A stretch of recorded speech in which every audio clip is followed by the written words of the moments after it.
Doctora Paula Mayor. ¿Cómo estás, Paula? Buenas tardes. Hola Mabel, ¿cómo estás? Muy bien, muy bien. Yo estoy muy bien, pero quiero saber cómo están los jubilados, o por lo menos cuál es la situación de los jubilados dentro del área jurídica, pero hablamos de aquellos que son empleados del gobierno de la Ciudad Autónoma de Buenos Aires.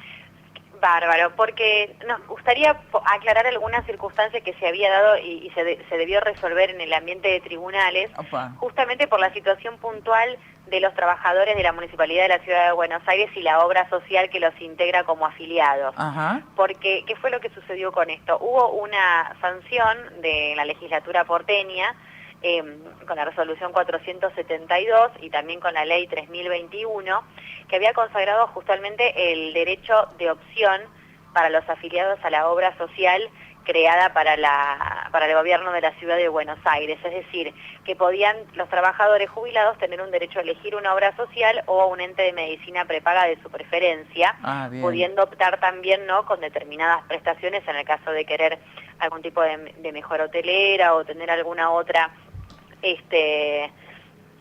beneficio con cobertura, eso. podían hacer, claro, un aporte diferencial, pero pudiendo elegir en este caso la cobertura puntual, ya sea con la obra social o con el ente de medicina prepaga. Lo que sucedió puntualmente fue que esta normativa que se creó, que se dictó en el ámbito del gobierno de la Ciudad de Buenos Aires, se oponía a que los trabajadores jubilados que los trabajadores jubilados que habían ejercido, ¿no?, su labor en el marco de la Ciudad de Buenos Aires pudieran tener la subsistencia de este derecho de opción. Es decir, si uno era trabajador del gobierno de la ciudad y durante todo su trabajo activo había tenido su derecho a elegir entre la obra social o el ente de medicina prepaga de su preferencia, una vez que ya accedía al beneficio previsional, pasaba a ser un trabajador pasivo, no tenía más este derecho a poder elegir. Esto se vincula un poco a lo que habíamos hablado el martes pasado, justamente de que no puede haber una modificación en la circunstancia por el hecho de haber pasado de ser un trabajador activo a un trabajador pasivo. Paula, yo te hago una pregunta a la par de esto. Cuando ellos hacen lo que es una negación o una negativa para lo que pueda ser la opción dentro de lo que es un servicio, ¿qué argumentos esgrimen? Por lo general a veces utilizan argumentos de tipo presupuestario que no son, digamos, no tienen ningún gollete jurídico, porque justamente toda la normativa aplicable respalda el beneficio y el derecho que tiene el trabajador a continuar con la permanencia y a que no se le cobre ninguna diferencia justamente por el mero hecho de ser jubilado, porque además uno no necesita, menos necesidad de abuso tenemos para con el ente de obra social y medicina prepaga. En realidad las negativas que se utilizan no tienen respaldo jurídico, pero ¿qué sucede por lo general en la práctica? El desconocimiento que se tiene en general respecto del derecho de la salud, que es lo que a nosotros nos gusta difundir y gracias a ustedes lo podemos hacer, es el hecho de que, por ejemplo, muchas veces uno no tiene conocimiento o se asusta porque tiene otro tipo de prestación, como por ejemplo la medicinal, entonces no quiere ir a reclamar a la entidad por temor a que no le continúen prestando una cobertura puntual o simplemente por desconocer que puede en realidad acceder a un letrado y simplemente exigir el cumplimiento de las normativas vigentes. Claro, está por ahí lo que es esa espada de Damocles. Y si por ahí yo chillo y me sacan todo, ¿qué hago? Exactamente, claro. O en realidad razonar a través de la buena fe, de decir, bueno, si me están diciendo que no corresponde la cobertura, es que debe ser así, y en realidad sucede muchas veces que hay una cuestión abusiva por parte de la obra social del ente de medicina prepaga, porque ante el desconocimiento, la ignorancia del derecho que tiene todo usuario, ellos hacen la fórmula financiera, dicen, bueno, yo le doy la negativa 10, y al fin y al cabo el que me termina reclamando la cobertura correspondiente son 2 o 3. Entonces termina ganando en este caso la entidad. Por eso a nosotros nos interesa muchísimo que se pueda conocer ese tipo de derechos, porque a través del reclamo administrativo o en su caso a través de la acción de amparo con desde ya la medida cautelar de manera previa, digamos, dentro de la acción de amparo, ¿no?, pero de forma preventiva, uno puede ya tener la cobertura correspondiente con los médicos que lo venían atendiendo, con el seguimiento que tenía, a los efectos de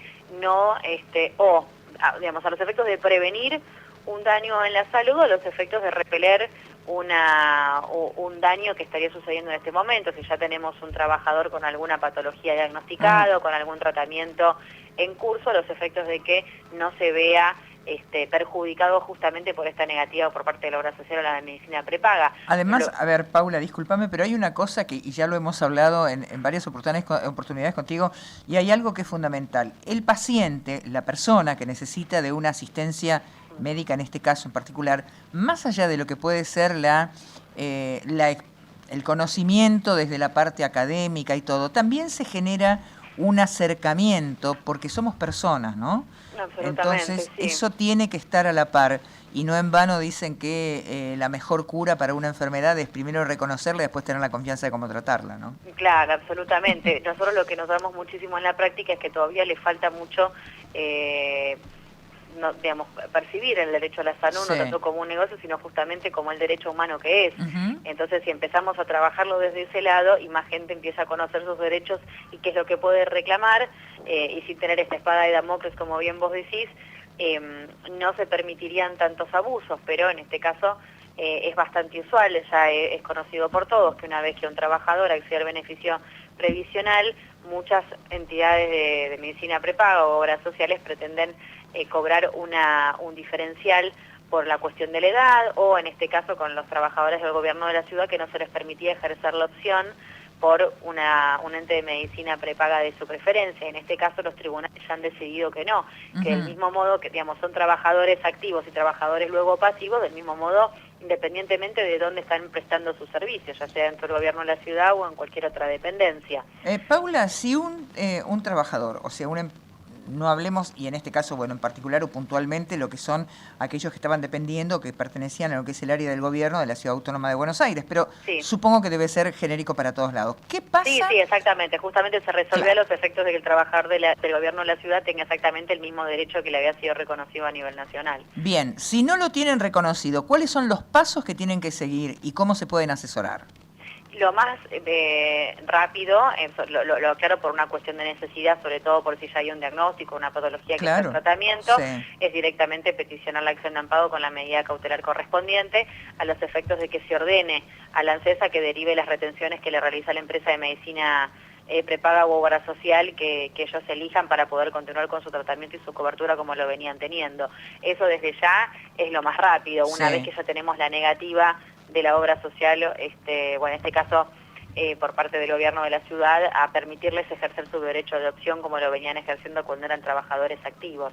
Siempre el remedio del amparo con la medida cautelar previa es lo más veloz a los efectos del derecho a la salud. Ya sabemos que el derecho, en realidad la acción de amparo, digamos, se contempló en su momento como un rápido remedio, pero la práctica tribunalicia lo que demuestra es que son acciones que la verdad duran 1, 2, 3 años y por ende no responden con la velocidad que requiere el derecho de la salud muchas veces, pero la posibilidad de poder tener la cobertura de la medida cautelar mientras en tribunales vamos debatiendo la cuestión de fondo, sí nos permite por lo menos dar una respuesta pronta y acabada a la problemática del derecho a la salud puntual, y con eso jurisprudencialmente nosotros hemos tenido muchísimo éxito. Bueno, en buena hora, porque eso era, o sea, vos, sin que yo te lo preguntara, fuiste respondiendo lo que tenía pensado, porque también el planteo es cuál es la respuesta desde la parte tribunalicia. Bueno, vos misma lo planteaste, ¿no?